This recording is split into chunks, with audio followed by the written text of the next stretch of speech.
Um assunto que eu queria abordar com você, porque é uma crescente, eu acho, essa necessidade, a gente vem percebendo isso cada vez mais dentro da fundação, é como que o simulador para a cirurgia, para treinamento da cirurgia de catarata, vem interferindo diretamente no resultado cirúrgico e no desempenho cirúrgico dos nossos residentes.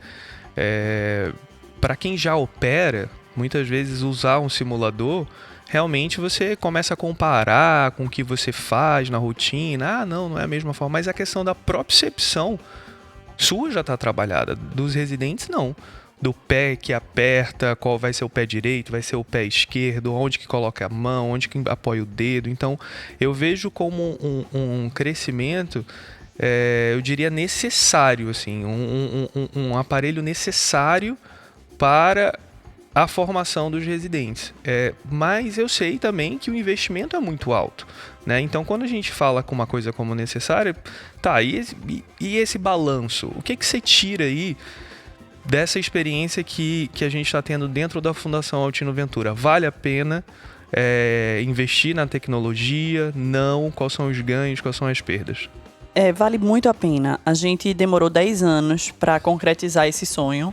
Então, a gente começou a sonhar em ter um simulador em 2009. Compramos efetivamente em 2019. Então, não é algo justamente pelo investimento de que você consegue fazer do dia para a noite. Porém, realmente eu incentivo muito as instituições que têm residentes e que têm fellows, por exemplo, em retina cirúrgica, porque o simulador também tem um módulo de retina cirúrgica, a comprarem o simulador realmente. Porque para quem viveu o ensino da cirurgia de catarata antes do simulador, depois da transição da chegada do simulador e agora ele incorporado realmente na dinâmica dos residentes, a gente vê o ganho nisso.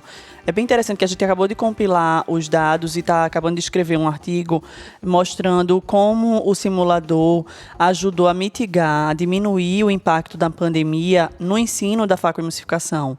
Então, na hora que você tem um residente que está numa curva de aprendizado e ele passa, por exemplo, 2 meses e meio a 3 meses parado, que aqui em Recife a gente realmente teve um lockdown, suspendeu cirurgia eletiva praticamente 3 meses, isso impacta muito um residente, um R3 que está começando a operar, que está precisando realmente começar a surfar uma onda para se sentir mais seguro em relação à cirurgia.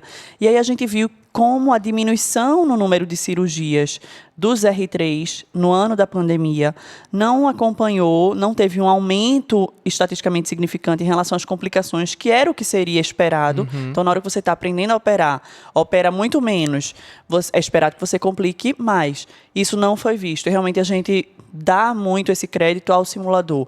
Então, como você falou, quem já opera, quando senta no simulador, vê, está diferente em relação às coisas, porém, para quem está começando a operar, tudo conta. Então, não é normal nosso estar usando no mesmo momento os 2 pés e as 2 mãos para fazer tudo. E para o residente, ele vai precisar de uma hora para outra. E é tão questionável, né, Bruna, você fazer esse primeiro contato com o olho humano sem nunca ter se preparado propriamente dito, né? Isso eu acho que é uma conversa que, se você tiver com o paciente explicando para ele que você vai aquele olho dele vai ser o primeiro olho que você vai adentrar e ter essa propriocepção dentro da câmera anterior, a gente se pergunta, será que se esse paciente tivesse escolha, ele estaria sendo operado ou não por você naquele momento, né? Existe todo um cuidado antes de se ter o simulador, existia todo um cuidado nesse ensino. Então, sempre tem um médico muito experiente do lado, como você sabe. Porém, é diferente do residente já ter a noção em relação aos passos, já ter feito aquele movimento N vezes no simulador. Então, a curva de aprendizado se encurta muito. Para o paciente é muito mais benéfico, para o residente também. Então, na hora que a gente fala do emocional do residente, de tirar aquela carga, quando ele está treinando no simulador, não existe um paciente no final do dia naquele momento. Então, ele pode errar, ele pode se dar esse luxo. Na hora que ele está aprendendo, logicamente sob supervisão, porém, ele está fazendo pelas primeiras vezes aqueles movimentos cirúrgicos com o paciente ali deitado na frente dele, a carga emocional para esse residente é muito grande. Então, realmente, é o que o americano chama de win-win situation. Todo mundo sai ganhando na hora que você tem um simulador. E existe realmente o custo, porém é um custo que reverte muito benefício para todos, para quem ensina os residentes, para os residentes e muito, muito importante para os pacientes. E Bruna, quando eu falo a palavra necessário, eu não me refiro diretamente a cada instituição ter que ter o seu simulador. Eu vejo um nicho muito importante para investimento, que é justamente você ter locais onde o aluno possa praticar aquilo antes de começar no serviço. A gente vê, por exemplo, em outras esferas, como a Fórmula 1. Hoje em dia, depois que o carro tem certos ajustes, o corredor vai para o simulador. No simulador ele testa aquilo, ele tem aquele primeiro contato e depois aquilo vai ser aplicado no real life, né? Então, eu vejo que a oftalmologia tem uma possibilidade de crescimento por esse lado, onde vai trazer mais segurança para o paciente, onde vai trazer mais segurança para o cirurgião também, que vai tentar coisas que ele não tentaria, às vezes numa cirurgia de um determinado caso. E outra situação também é o fato de você poder treinar várias vezes aquele passo que você está tendo dificuldade. Então, realmente, não tenho dúvida que a gente vai crescer para esse lado, não. E fica aqui o meu parabéns também para o Dr. Marcelo Ventura, que levantou essa bandeira, e como muitos que levantam pela primeira vez, né, a gente precisa agarrar e realmente segurar essa bandeira até o fim. Você falou 10 anos, eu não sabia que tinha sido tanto tempo, mas realmente é uma coisa que eu acho que veio para ficar. E dentro dessa tua experiência, eu sei que você é editora-chefe da revista Oftalmologia em Foco, então deve estar tendo aí contato direto com novidades o tempo todo.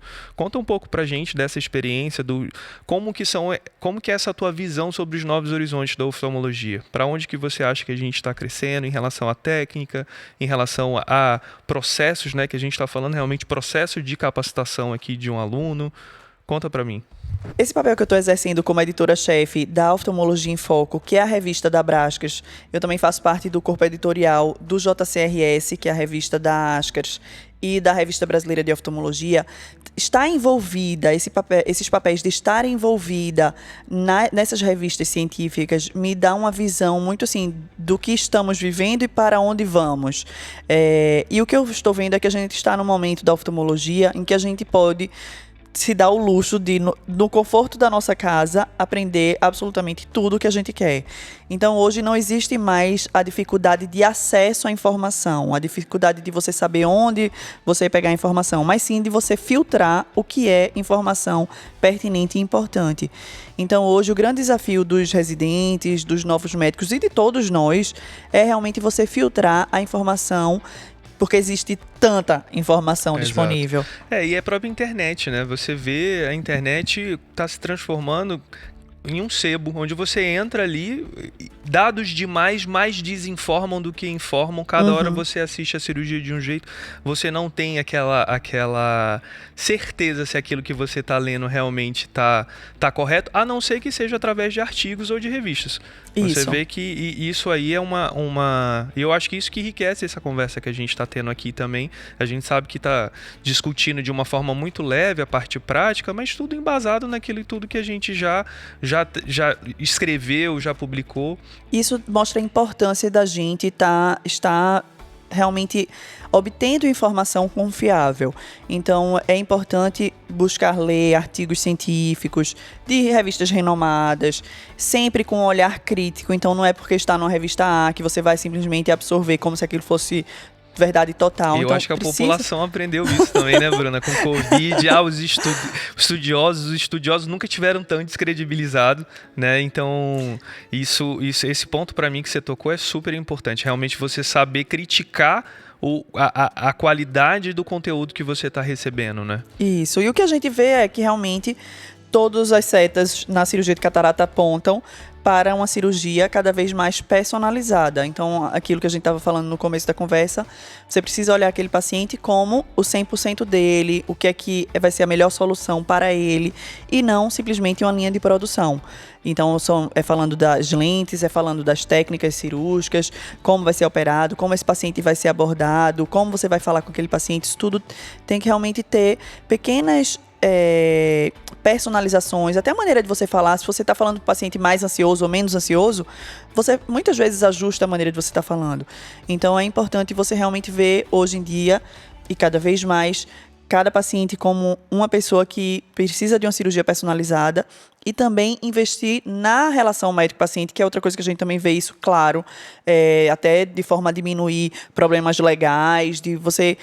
Todo mundo ganha na hora que o paciente está feliz. O paciente ganha, o médico ganha. Então, uma conversa franca antes da cirurgia diminui toda a dor de cabeça no pós-operatório, faz com que os dois estejam satisfeitos, diminui problemas legais. Então, é só realmente benefício. É engraçado, a gente está falando sobre tecnologia, a gente vê que as novas gerações e nós, né, que não somos mais tão novos assim, vemos esse futuro muito incerto e temos esse receio sobre esses processos de automatização de tudo. E eu acho que não tem forma melhor da gente vencer isso e agregar isso é nos tornando mais humanos. Né? O que vai separar a gente dessa tecnologia que pode ou não ocupar o nosso espaço, e a gente vê, por exemplo, o Phantom 2 já ocupando um pouco o espaço do que o médico faria de uma forma positiva. Então, eu acho que é trazendo isso, enquanto esse contato humano estiver dentro do consultório realmente bem ativo, a gente... só tem a crescer. E para concluir esse tema de tecnologia, eu queria falar com você sobre o Engenuity, que é uma outra bandeira também que tem sido levantada dentro da fundação, essa perspectiva em 3D, né? Essa visão em 3D, isso agrega de fato ao aprendizado, e isso é uma tecnologia que você vê que vai ser modificada muito ainda ao longo dos próximos anos. Como é que você vê a visualização 3D dentro desse futuro da oftalmologia como um todo, em todas as especialidades? Eu acho fantástica. Para quem já teve a oportunidade de operar usando o Engenuity ou, por exemplo, outro sistema de 3D, operar ou assistir uma cirurgia no sistema de 3D, ver a nitidez da imagem, como você ganha em relação à profundidade de foco, ergonomia é muito mais fácil para quem está operando. E no cenário de ensino, você botar as pessoas na sala tendo a mesma visualização do cirurgião, pra mim isso assim é imbatível. Eu acho que é o grande diferencial também. Não é verdade? Eu acho que você fica mais seguro em deixar, inclusive, o residente ou o fellow fazer aquele passo quando você tá realmente conseguindo ter a ideia real do que ele tá vendo, que às vezes no carona a gente sabe que a qualidade de imagem não é a mesma. Exato. Na maioria das vezes, e não sabe exatamente como que tá focado ali pra ele. Isso aí eu acho que realmente agrega bastante. Muito. E não tem isso de você, no carona não tô vendo bem, ou enfim, no sistema de vídeo, quem tá na sala não tá vendo bem. Todas as pessoas que estão na sala, logicamente, numa posição adequada em relação à tela 3D, está tendo exatamente a mesma visão do cirurgião. Isso para mim é o número 1. E o segundo ponto, que para mim é uma super vantagem, é que o que você grava daquela cirurgia, para você ter como material científico realmente, você tem a qualidade exata do que você está vendo ali na hora da cirurgia. Então não tem aquilo de você começou a operar, focou o sistema de gravação e aí no meio da cirurgia, enfim, você não está prestando atenção na tela, a circulante também não está, enfim, ninguém tá, desfocou e ninguém viu. Aí na hora que você vai editar o vídeo, você vê que não está legal. Quando você está usando o sistema 3D, isso não existe, porque no milissegundo que desfocou, você já notou. Então você tem realmente um vídeo de altíssima qualidade. Bruno, e complementando essa questão da visualização 3D, eu confesso a você que eu acho que é uma tecnologia que ainda tem muita coisa para crescer. A ergonomia ajuda, mas ao mesmo tempo também a gente já está habituado à ergonomia do microscópio. Então é uma mudança para quem já está habituado. E vejo, por exemplo, eu sou especialista em glaucoma, eu vejo que as cirurgias angulares têm muito a crescer dentro do sistema do Engenuity. Você tem uma qualidade de visualização angular realmente sensacional. Mas, por exemplo, cirurgias como uma trabeculectomia eu já não vejo um ganho muito grande. Então, eu acredito que essa tecnologia, ela, para ter um crescimento real, ela vai ter que, de fato, fazer como faz hoje em dia na retina. É indiscutível no departamento de retina, quando a gente vê o pessoal conversando, de que operar no Engenuity é mais confortável. Eu acho que ela vai precisar melhorar e se adequar cada vez mais à necessidade do cirurgião, porque é um investimento alto, então tanto de compra quanto de manutenção. Então, de fato, para o cirurgião ele tem que estar ganhando alguma coisa a mais do que a simples experiência, mas eu, sem dúvida nenhuma, acho que para uma instituição de ensino é cada vez mais necessário, e eu acho que quanto mais eles evoluírem, mais necessário vai ficar, e acredito sim que vai entrar dentro do consultório particular de uma forma mais incisiva. Hoje em dia a gente vê como um diferencial, mas não é como, por exemplo, o laser. Hoje em dia o paciente já adentra, doutor, minha cirurgia vai ser a laser? Ele não pergunta, doutor, minha cirurgia vai ser a laser e em 3D? Ainda não faz essa pergunta, porque eu acho que a tecnologia está se desenvolvendo para isso daí.